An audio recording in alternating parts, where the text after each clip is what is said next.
Pan de vida. El mensaje que traigo para hoy lo he titulado Sembrar es nuestra obligación. Hermanos, como seguidores de Jesucristo, tenemos la obligación de sembrar la palabra de Dios. Pablo en Gálatas capítulo 6, versículos 8 al 10, dice: los que viven solo para satisfacer los deseos de su propia naturaleza pecaminosa cosecharán de esa naturaleza destrucción y muerte, pero los que viven para agradar al Espíritu, del Espíritu cosecharán vida eterna. Así que dice, no nos cansemos de hacer el bien, no nos cansemos de hacer las cosas como Dios quiere que las hagamos. A su debido tiempo cosecharemos numerosas bendiciones si no nos damos por vencidos. Por tanto, siempre que tengamos la oportunidad, hagamos el bien a todos, y en especial a los de la familia de la fe. Analizando el versículo 8, muchos lo suelen relacionar solo con el pecado, y es correcto, es un aviso para que no pequemos, porque el resultado de la cosecha del pecado es una cosecha muy dolorosa, es la muerte espiritual, es la condenación eterna. Por el contrario, dice que los que vivimos de acuerdo a la palabra de Dios, los que vivimos agradando a Dios, cosecharemos vida eterna. Pero la ley de la siembra se aplica también a otros conceptos. Primero, debemos sembrar la buena semilla, sembrar la palabra de Dios, predicar con nuestra boca y con nuestro testimonio para que puedan recibir la salvación los que todavía andan perdidos. Sobre esto debemos hacer algunas consideraciones. Primero, para sembrar siempre es necesario preparar la tierra. Si la semilla no da su fruto, no es culpa de la semilla, es culpa de la tierra.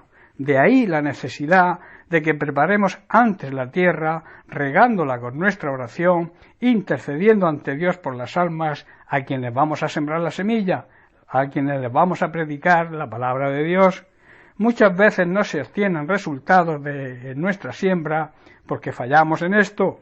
Debemos hacer las cosas como la palabra de Dios nos enseña y también debemos desear que las almas se conviertan teniendo la misma misericordia que el Señor tuvo con nosotros. Jesús declara cuál era su ministerio en Lucas 19, verso 10. Dice, pues el Hijo del Hombre vino a buscar y a salvar a los que estaban perdidos. Este era el ministerio de Jesús y es el ministerio que nos comisionó a nosotros, sus discípulos, sus seguidores.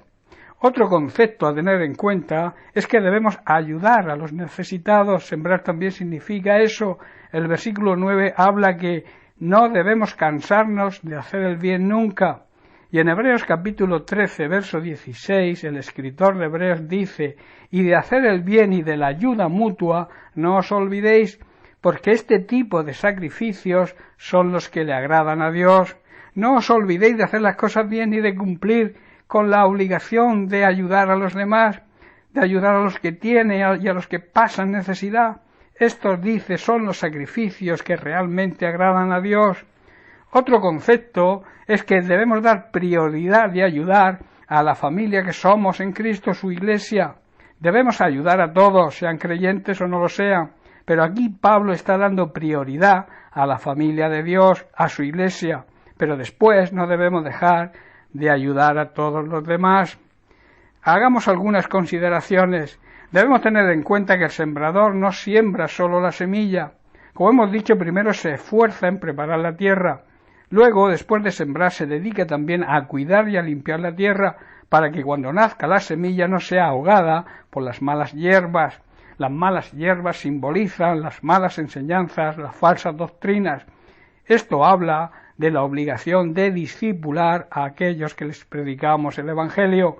En Mateo 28:20, en la segunda parte de la Gran Comisión, Jesús dijo, enseñen a los nuevos discípulos a obedecer todos los mandatos que yo les he dado, y tengan por seguro esto, que estoy con ustedes siempre hasta el fin de los tiempos.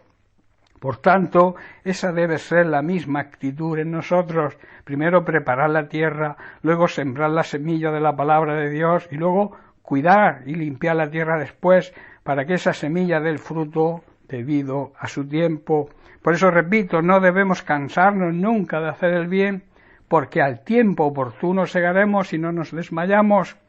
Otra consideración sobre este tema es que muchas veces llegamos a experimentar quizá dolor por una enfermedad, falta de trabajo, pérdida de seres queridos, pero si hemos depositado toda nuestra fe y confianza en el Señor, aún en medio de la prueba, podemos sentir y experimentar el gozo y la paz que Dios nos transmite. El Señor nos promete estar siempre a nuestro lado en medio de las pruebas. Como yo suelo decir, Él siempre va en nuestra barca.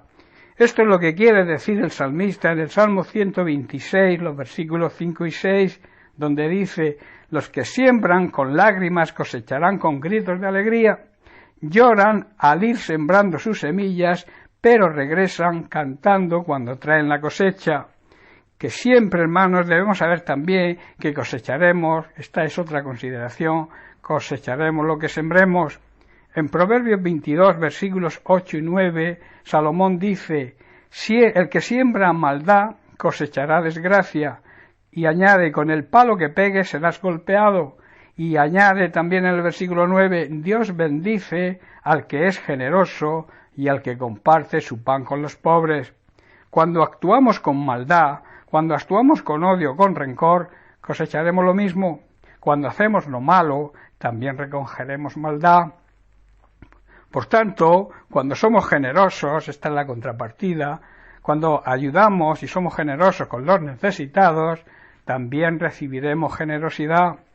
La última consideración la vemos en 2 de Corintios, capítulo 9, verso 6, donde Pablo dice: pero esto os digo, el que siembra escasamente, también segará escasamente, y el que siembra generosamente, generosamente también segará.